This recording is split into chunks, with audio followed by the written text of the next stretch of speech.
Now, with these concepts of images and co-products, we can move towards thinking about OR. Actually, let's think about the kind of sub-object operation corresponding to OR, which is union. Okay, so we've already talked about the intersection of two sub-objects, but what about their union? Well, let's say we have an object X in a topos, and we have subobjects A and B of X. So how can we describe the union of A and B?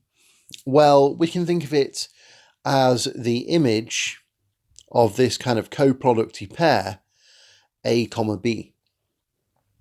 So this is a view of the union of subobjects, which Goldblatt takes in his book, and it's a very useful one. So we can then ask, well, what does this mean for us? What does this mean in the category set to the power of C?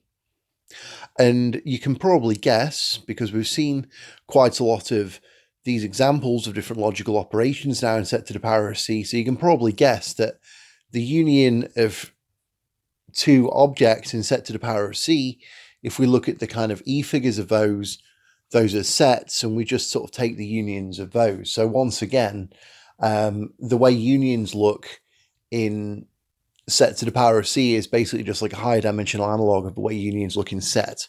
But let's see this more precisely.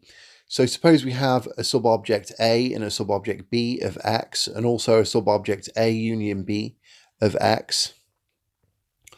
Well, then the big claim is that if we want to treat this little a, little b, and A union B all as inclusion monics of X, which we're free to do, then we can ask for an E and C. What do the E figures of capital A union capital B look like? And we find in this case that this is just going to be equal to the set theoretic union of capital A of E and capital B of E. And so how can we see this? Well, it's actually fairly straightforward. So remember, we're defining the union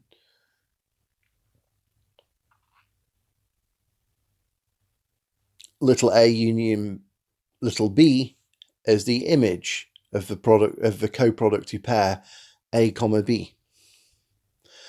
And so we have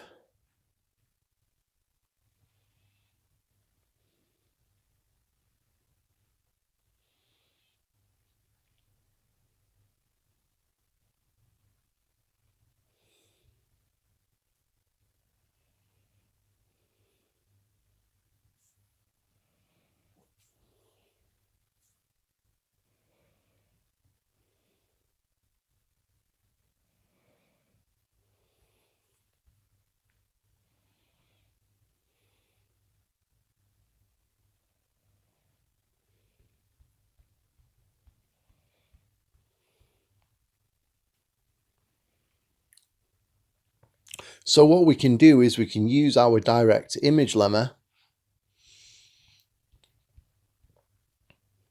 in this sort of case, and it basically tells us that the set of E-type figures of A union B is going to be equal to the set of A comma B subscript E of gamma comma K, such that gamma comma K is an E-type figure of capital A plus capital B. And now we can think about what this means.